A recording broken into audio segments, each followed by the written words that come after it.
Hi there, Karen Flaherty from Living by Human Design. Hope you're doing well today. Today we're going to be talking about the gate 35, which is called progress or change. Okay, so this week we got the sun in gate 35. It started on June 2nd. It goes until June 7th. And we've got the earth in the gate 5, which is called rhythms and patterns. So we've got the 35 coming off the throat here, and it connects up to the 36 because the 36 is still in Neptune.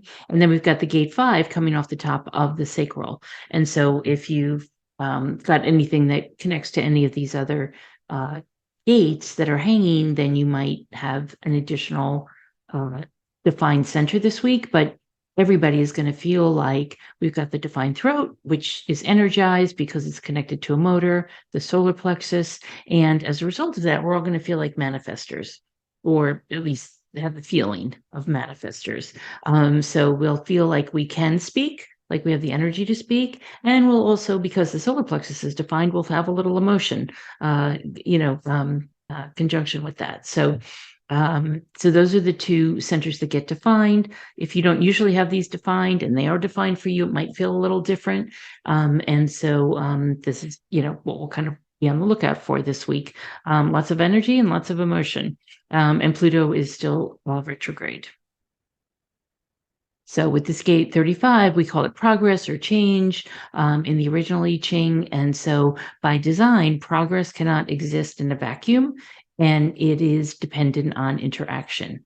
So what this means is that the change that occurs in your life is usually dependent on other people or other, let's say, other activities, right? And those usually involve other people. And so we can't do it in a vacuum. The change doesn't happen in a vacuum. You can't just sit in your house and have the change occur usually, right? And so, it can happen much more with an online business or meeting people online or things like that, but that's still interaction, right? Even though you might be sitting in your home and waiting for these things to happen or encouraging them to happen. It's still change, and it's still interactions with others, and creating activity around that. In the incarnation crosses this week, we've got the cross of consciousness, experience, and separation. And in quantum human design, we call it experience. Then with the gate 5, we've got the rhythms and patterns, and it's called waiting or fixed patterns in the original I Ching. It's all about the rhythms of the body for the most part. It's the rhythms of you, right? It's the rhythms of your activities. So what do you do in the morning? What do you do in the evening? How do you play out your day? And it mostly occurs with regard to eating and sleeping and exercise.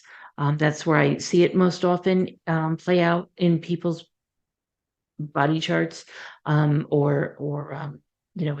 their lives, because the eating and the sleeping have to do with, the eating and the exercise have to do with how you sleep. And so if you're sleeping well, then everything's good. But if you're not sleeping well, then the best thing to do is to change up what you're doing for either the eating or the exercise patterns that you've got. So whatever your rhythm or pattern is, or lack thereof, that's what you want to change up.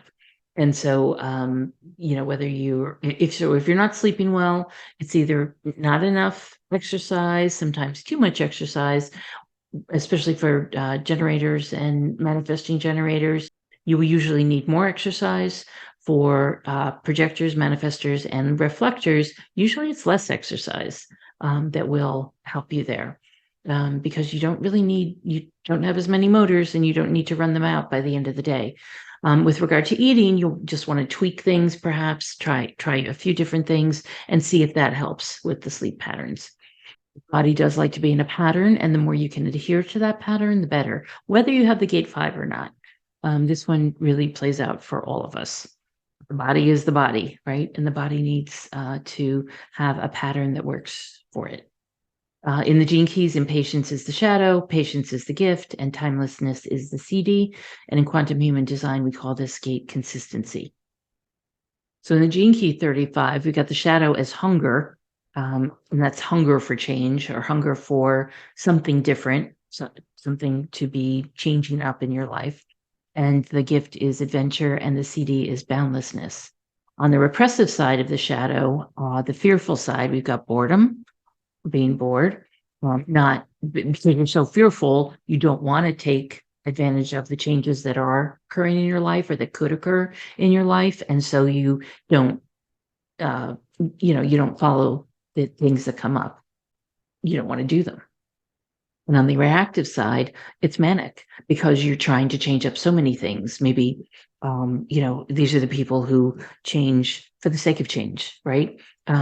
Richard Rudd in the book says that a lot of us don't know what we want, but we want it now, right? That's the nature of the shadow side of change. People who are changing just for the sake of changing, and they almost become manic because they'll change their job and their relationship and their house all in the same year, or sometimes even in the same month. This is what happens with this kind of energy. It's just change for the sake of change.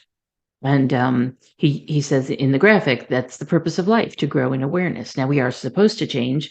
We are supposed to be active and in relationships and having things changing up all the time, right? And as a result, making progress. That's the other reason it's called progress. But if we're changing just for change's sake and not listening to our inner guidance, then that's where the trouble occurs.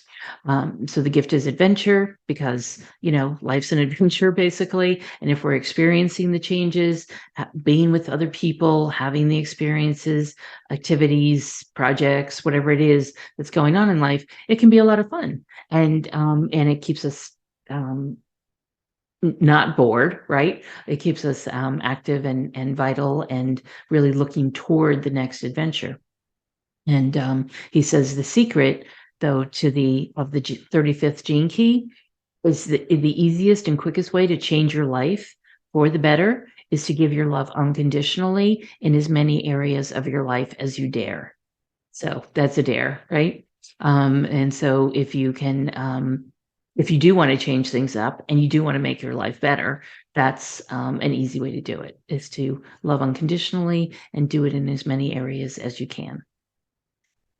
So we've got a number of people who were born this week. June is kind of a very busy birth week. There are a lot of people who were born, and a lot of them are manifesting generators. So what happens is, the 35, if it connects to the 36, or if they have any of the other motors connected, will be a manifesting generator with the throat energy and the generator energy as well. And so, you can tell a lot of these people were pretty active. The Bjorn Borgs and Anna Kournikovas, right? Tennis players, Anderson Cooper, newscaster, Angelina Jolie, Russell Brand, Prince, all on stage a lot and active and, doing different things and really always, right, changing things up.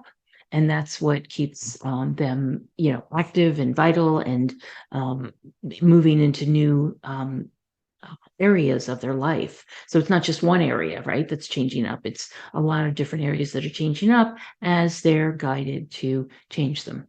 Sometimes not guided, but most of the time guided, I would say, to attain this level of success. So I hope you have a wonderful week. Look for the changes in your life, for the changes that you might want to have occur, and then be aware of the ways other people are changing as well, or changing things up.